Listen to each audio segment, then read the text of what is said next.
Dear Civil Court Clerk aspirants, you are all welcome to mains test number 20. Let us get started. Have a look at the essays asked in the test.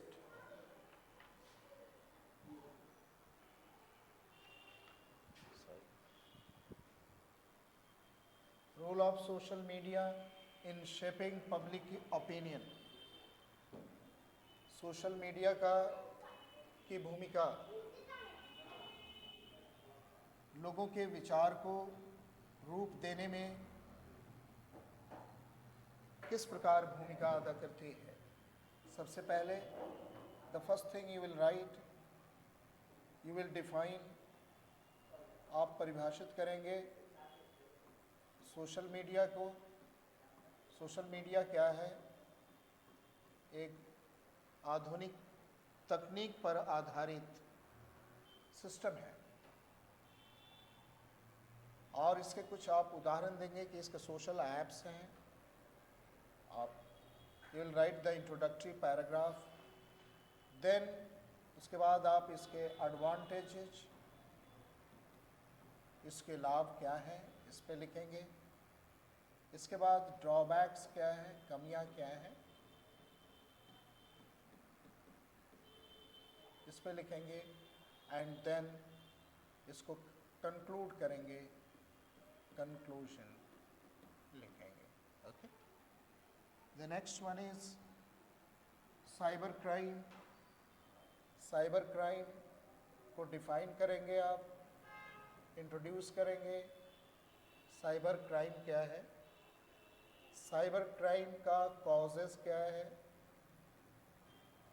Cyber crime के consequences क्या है, परिणाम क्या है और इसको कैसे address किया जा सकता है और इसका सलूशन क्या है। Then we will discuss the solution. The next one is new education policy. Introduce करेंगे, यू विल इंट्रोड्यूस, इंट्रोडक्शन देंगे न्यू एजुकेशन पॉलिसी का। उसके बाद बैकग्राउंड इंफॉर्मेशन देंगे, बैकग्राउंड इंफॉर्मेशन। उसके उपरांत थीसिस लिखेंगे, किन किन मुद्दों पे आप लिखना चाह रहे हैं। उसके बाद आप बॉडी पैराग्राफ लिखेंगे, न्यू एजुकेशन पॉलिसी के क्या मेरिट्स हैं इसकी चर्चा करेंगे। उसके उपरांत चैलेंजेज, चुनौतियां क्या हैं इसकी चर्चा करेंगे। देन यू विल कंक्लूड, आप निष्कर्ष प्रस्तुत करेंगे। Next, write a letter to the superintendent of Patna medical college and hospital. पत्र आप जैसे लिखते हैं, सबसे पहले आप सेंडर्स एड्रेस लिखते हैं, सेंडर्स एड्रेस लिखते हैं। इसके उपरांत आप एक्चुअल डेट जो है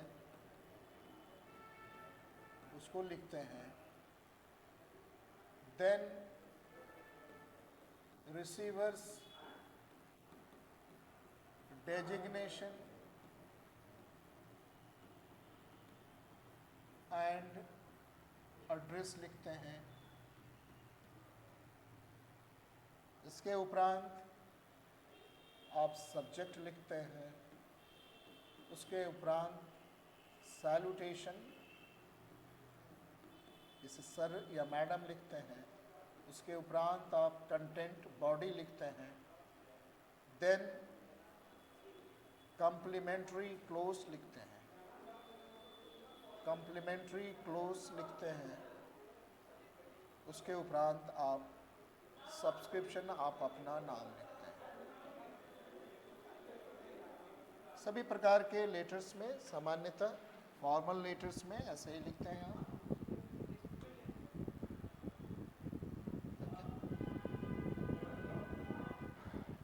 जब आप प्रिंसिपल को एप्लीकेशन लिखते हैं तो उसमें आप सेंडर्स एड्रेस नहीं लिखते हैं, इस पर ध्यान देंगे। आइए इस पैराग्राफ पे एक दृष्टि डाली जाए। India is a large country in south Asia. South Asia में एक बड़ा देश है। It is surrounded by many countries, बहुत से देशों से घिरा हुआ है, जिसे इसका पड़ोसी कहते हैं। टू द नॉर्थ, उत्तर में India share borders with, Bharat की सीमा चीन, नेपाल और भूटान से मिलती है। पूरब में बांग्लादेश एवं म्यांमार है। पश्चिम में पाकिस्तान है। दक्षिण में हिंद महासागर है और आसी पास में श्रीलंका और मालदीव है।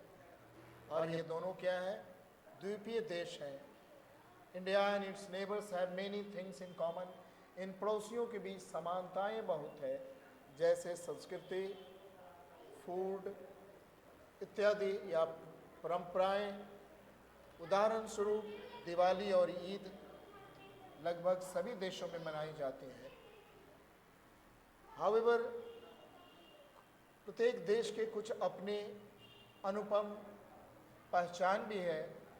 उदाहरण स्वरूप नेपाल अपने हिमालय के लिए जाना जाता है।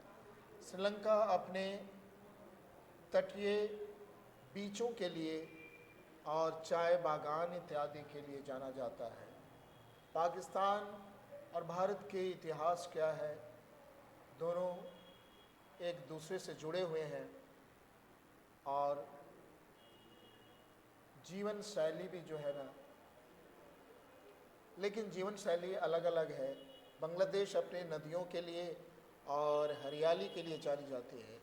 भूटान अपने हैप्पीनेस इंडेक्स के लिए और प्रकृति के लिए जाना जाता है। इन सब अंतरों, डिफरेंसेस के बावजूद ये पड़ोसी जो देश हैं आपस में प्रयास कर रहे हैं, साथ में काम कर रहे हैं और जैसे कई मुद्दे जैसे व्यापार, एजुकेशन और इन्वायरमेंट की रक्षा पे कार्य कर रहे हैं। कुछ चुनौतियां भी हैं, जैसे natural disasters and political disagreement, राजनीतिक असहमति भी है, लेकिन ये मिल बैठकर इसको हल करने का प्रयास कर रहे हैं। आइए, give the meaning of the given idioms and phrases. Null and void का अर्थ होता है अवैध। इसको आप इनवैलिड कह सकते हैं, इनवैलिड कह सकते हैं, इलीगल कह सकते हैं या इलीगल। अवैध अमान्य और अवैध है इसका अर्थ। नेक्स्ट, स्टाइजियन का अर्थ है डार्क, अंधेरा या ग्लूमी, अंधेरा। स्टाइजियन डार्क और ग्लूमी। नेक्स्ट, एजोटेरिक का अर्थ होता है, इसका एंटोनिम लिखना है। इसका अर्थ होता है डिफिकल्ट टू अंडरस्टैंड, जो रहस्यमय हो, मुश्किल हो समझना, उसे एजोटेरिक कहते हैं। एब्स्ट्रैक्ट इसके लिए एक शब्द है जिसका प्रयोग होता है और इसका एंटो है प्लेन, सिंपल। प्लेन या सिंपल, एंटो। नेक्स्ट, जुडिशियल, इसकी सही स्पेलिंग लिखनी है JUDICIAL।